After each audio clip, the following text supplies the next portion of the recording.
Bonjour la famille, les amis et les gens de passage, j'espère que vous portez bien. Aujourd'hui on se retrouve pour une nouvelle découverte à Jersey.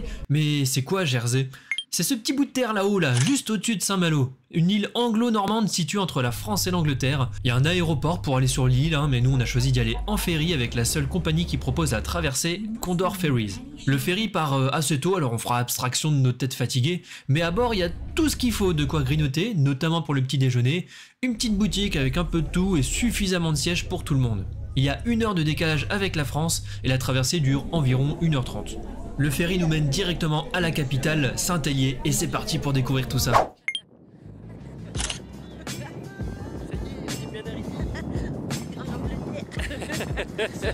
Oh, what's a beautiful day, Oni. For holidays. Oh yeah. Oh, excusez-moi, j'ai déjà pris l'accent pour. Excuse me, j'ai vraiment.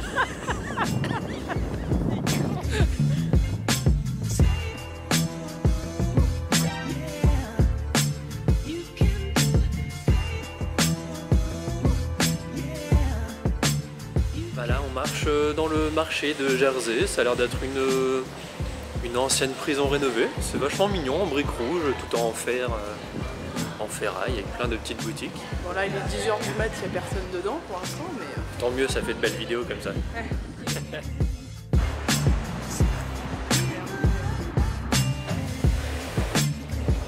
De quoi? Achat de petits gâteaux. Non. T'as aucune preuve.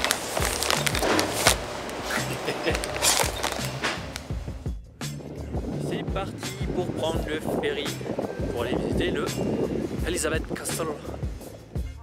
Attendez, petit aparté pour vous parler de l'Heritage Pass. C'est un pass qui vous permet de profiter de 4 attractions au prix de 3. Alors c'est achetable en ligne ou sur place, donc n'hésitez pas. Par contre si vous restez une seule journée, je pense pas que vous aurez le temps de tout faire, donc ça servira pas. Par contre si vous restez plusieurs jours, n'hésitez pas à le prendre, ça vaut le coup. Ça se présente sous cette forme, voilà, un petit pass comme ça là, quand vous arrivez, vous le montrez, c'est tamponné, c'était très pratique, les gens étaient très gentils, donc n'hésitez pas à le prendre. Everything on board. Company, we will now find out if you retain the important safety information for this trip. This is the skipper. In the event of emergency.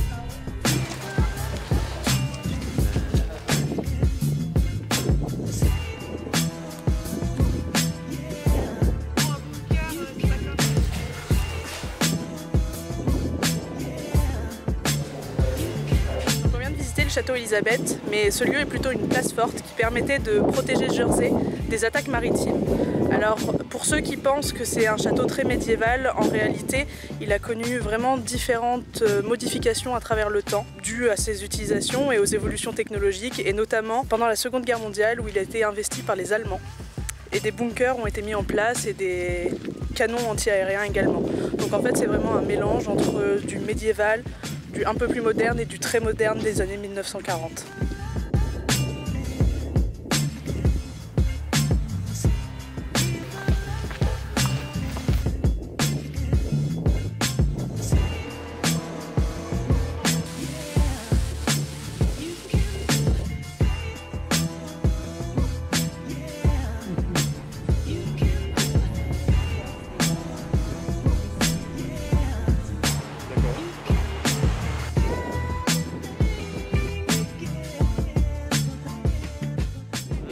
La bonne odeur d'huître à l'entrée du Maritime Museum. C'est parti pour aller jouer.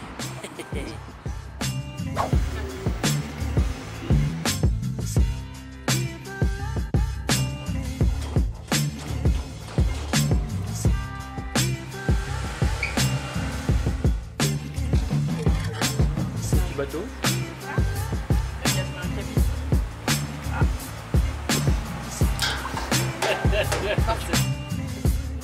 Bon ça va.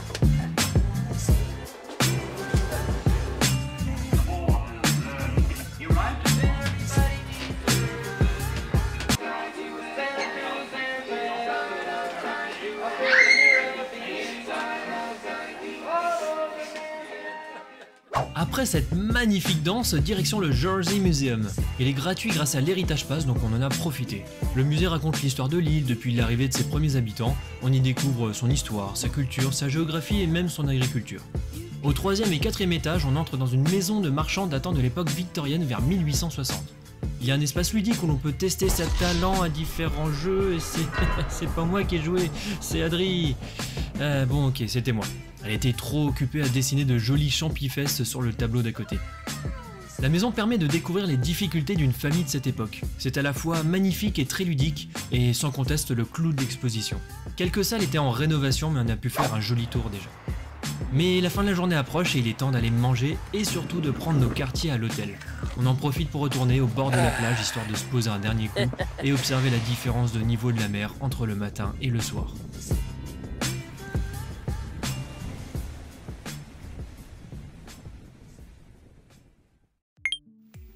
Mesdames, est-ce que vous êtes prêtes pour la randonnée au bord de la falaise? Toujours, toujours. Eh ben allez, c'est parti.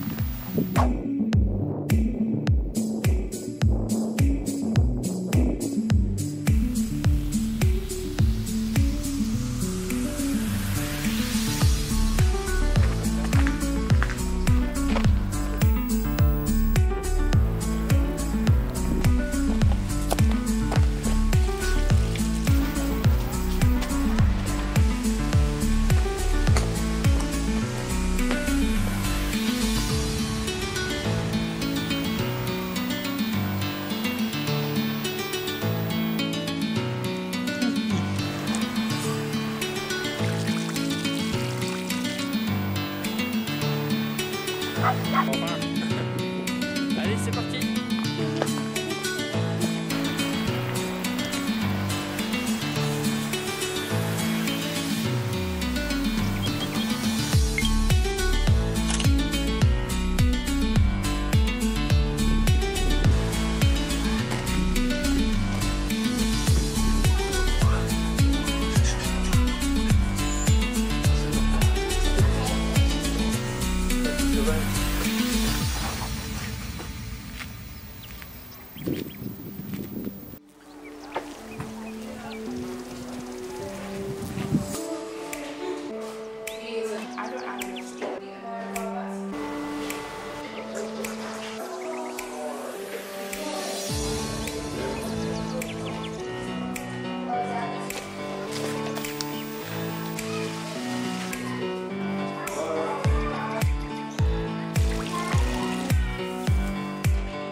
Donc ici à Hugby, il y a 3 périodes historiques qui se chevauchent. La première, c'est au néolithique, ils ont construit des tombes potentiellement pour les personnes importantes de la tribu, où il y avait des rituels et plein d'objets qui ont été trouvés. Ensuite, ça a été recouvert d'un tumulus pour protéger, et sur ce tumulus, du coup, a été construit une chapelle et un château princier dédiés totalement au Christ. Et une fois la révolution protestante arrivée, ils ont abandonné complètement la chapelle, et lors de l'occupation nazie, il y a eu donc utilisation de cette zone comme lieu fortifié. Merci professeur Baladrienne. En effet, les forces allemandes transformèrent de nombreux sites historiques en structures militaires et la Hugby n'a pas échappé à cette utilisation. Les bunkers servaient en grande partie à des fonctions de renseignement et d'observation et on peut encore voir les installations d'époque, des équipements et des chambres aménagées pour les soldats allemands. À côté du bunker, on peut retrouver une petite maison d'époque soigneusement restaurée pour refléter la vie domestique au début du XXe siècle. La maison offre un contraste saisissant avec le bunker voisin, rappelant aux visiteurs la brutalité de la guerre et la militarisation de l'île, tout en préservant la mémoire d'une époque plus paisible.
Bon, du coup, on s'est posé sur la plage non loin du château de Montorgueil. Et on va chiller un peu ici en attendant, tant qu'il fait beau. On a plutôt de la chance sur le temps, donc ça c'est une bonne chose.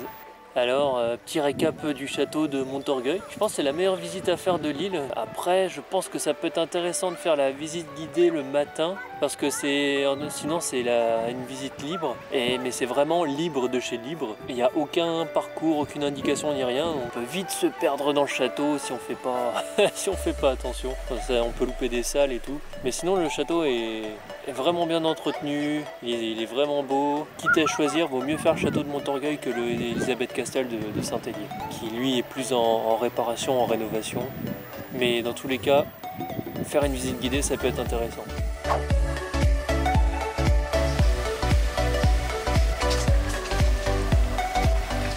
Ça s'appelle le Devil's Hall, et c'est quand même vachement bien fleuri pour un chemin de l'enfer.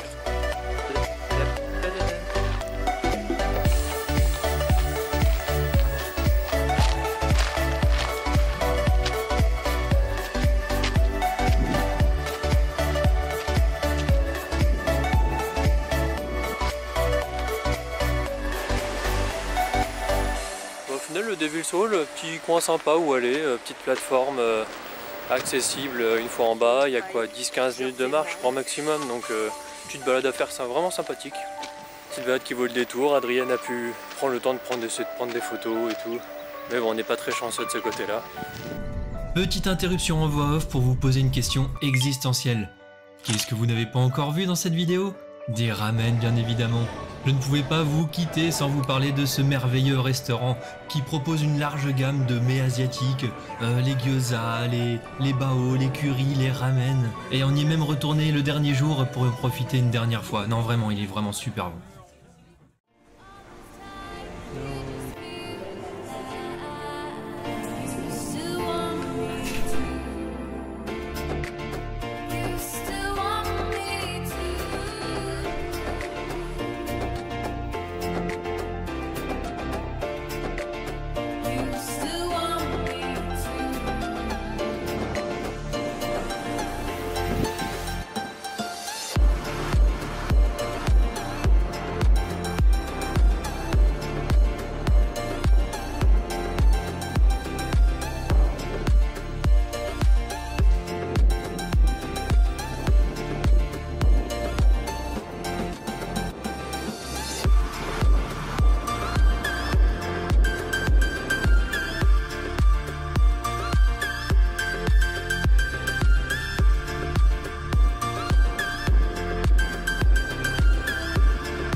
Prévoyez de quoi couvrir les oreilles.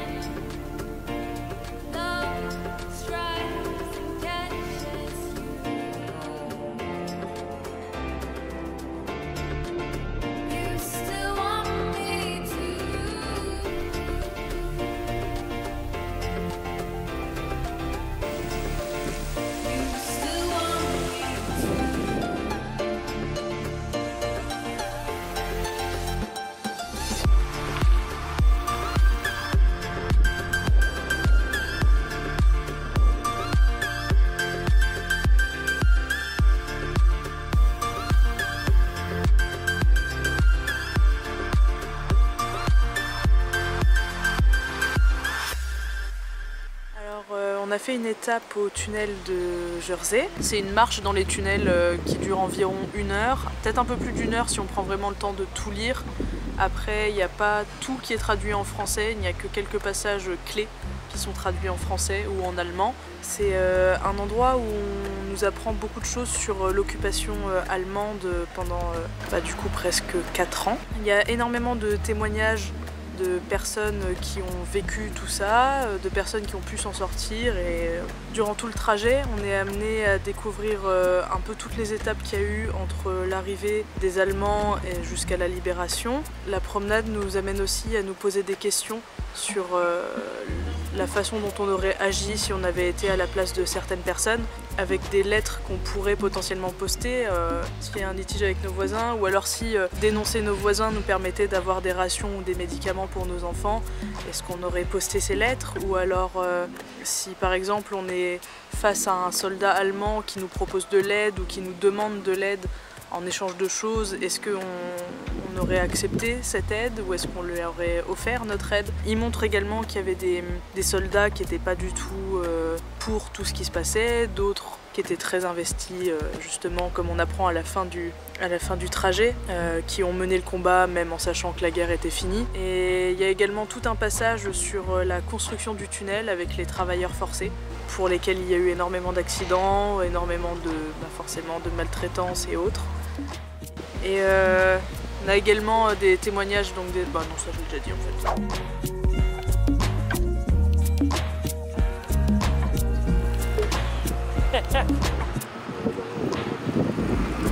Pas comme ça que ça va se passer.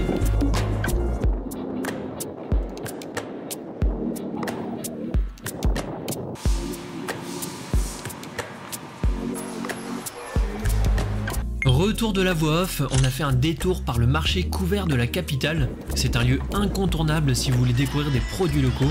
Attention cependant, le marché ferme assez tôt aux alentours de 17 h et à cette heure-là, il commence déjà à se vider.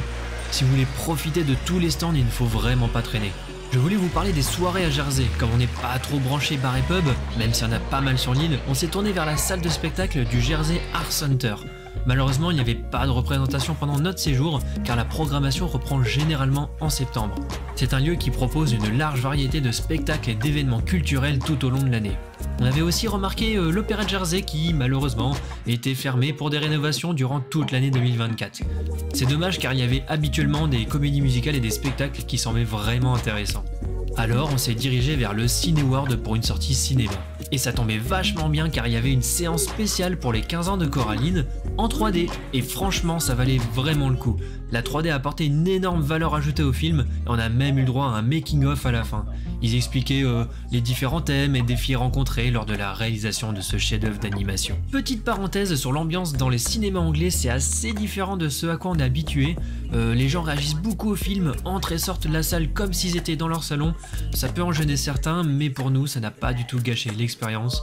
On est ressorti comblé après cette séance mémorable.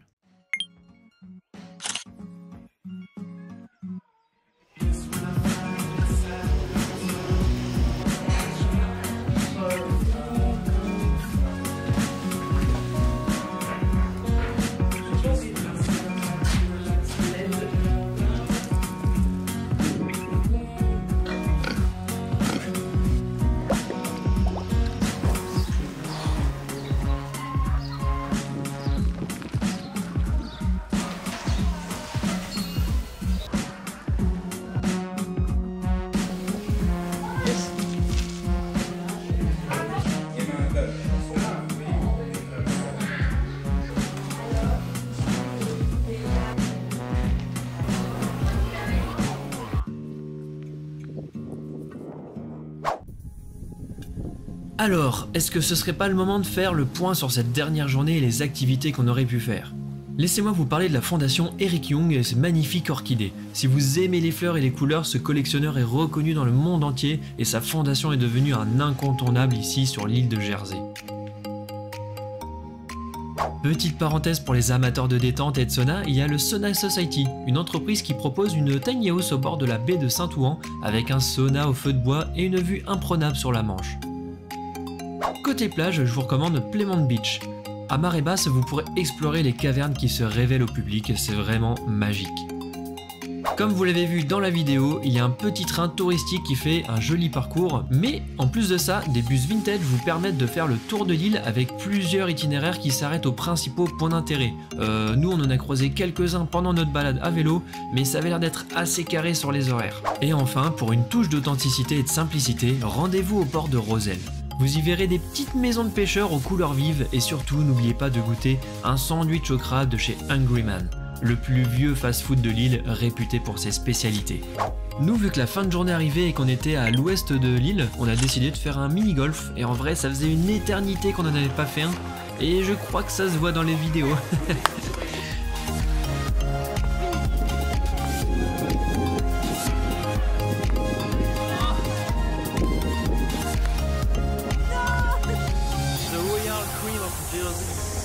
Mais retour à la capitale afin de profiter de la dernière activité de la soirée que je vous laisse apprécier en images.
Pas rassuré par les vagues.